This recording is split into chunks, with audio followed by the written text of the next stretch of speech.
जो मृत्यु नहीं है वह आँख उठानी, वह दृष्टि, उस तरफ देखना कैसे संभव हो सकता है।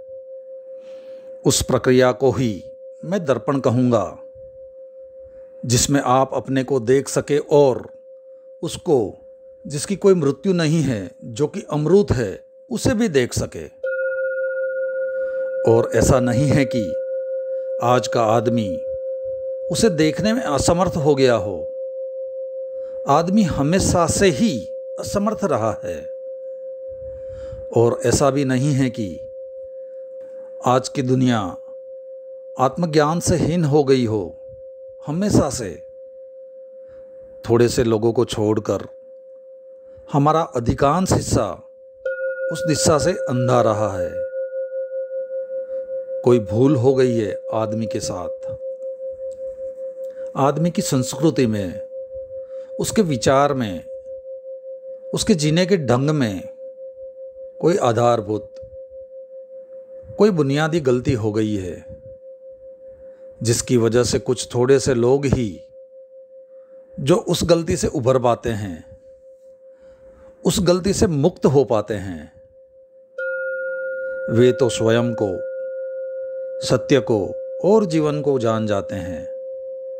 शेष सारे लोग केवल आशाओं में ही जीते हैं। उनकी कोई खुद की उपलब्धि नहीं होती। केवल आकांक्षाओं में ही जीते हैं। उनकी कोई प्राप्ति नहीं होती। केवल सपनों में ही जीते हैं। सत्य से उनका कोई साक्षात नहीं हो पाता।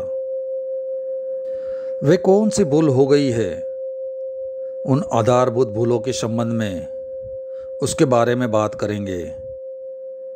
शायद आप थोड़े विचार में भी पड़ जाएं, क्योंकि जिन बातों को मैं भूल समझता हूँ, हो सकता है उन्हीं बातों को आप धर्म समझ रहे हो।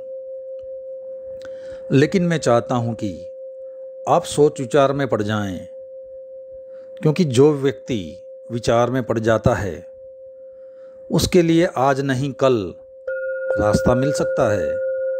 लेकिन जो निश्चिंत अंधा बना बैठा रहता है, उसके लिए कोई मार्ग नहीं है। मनुष्य के मन को निर्माण करने वाली बातों में जो सबसे बड़ी बुनियादी भूल हो गई है, जिसकी वजह से वह अपनी तरफ आंख भी नहीं उठा पाता है, और वे लोग जो निरंतर कहते हैं अपने को जानो, आत्मा को जानो, नो योरसेल्फ, और इस तरह की बातें कहते हैं, वे लोग भी उसी भूल को दोहराते हैं। और इसीलिए बातचीत हो जाती है, लेकिन कोई अपने को जान नहीं पाता। वह पहली भूल हो गई कि मनुष्य को हमने इधर 5000 वर्षों से श्रद्धा और विश्वास सिखाया है, पर विवेक और विचार नहीं। हम आदमी को हमेशा से सिखाते रहे हैं विश्वास करने के लिए, और जो आदमी विश्वास कर लेता है, उस आदमी की सारी खोज बंद हो जाती है। जो आदमी विश्वास कर लेता है, श्रद्धा कर लेता है, मान लेता है, किसी चीज़ को स्वीकार कर लेता है, उसके भीतर सारा अन्वेषण समाप्त हो जाता है। उसकी सारी इंक्वायरी, उसकी सारी खोज, उसकी सारी जिज्ञासा खत्म हो जाती है। उसकी मृत्यु हो जाती है।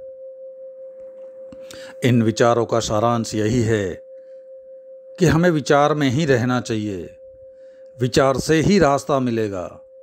यदि हम स्वीकार कर लेते हैं किसी चीज़ को, तो हमारा पूरा अन्वेषण समाप्त हो जाता है। हम आगे बढ़ नहीं पाते हैं। शुक्रिया।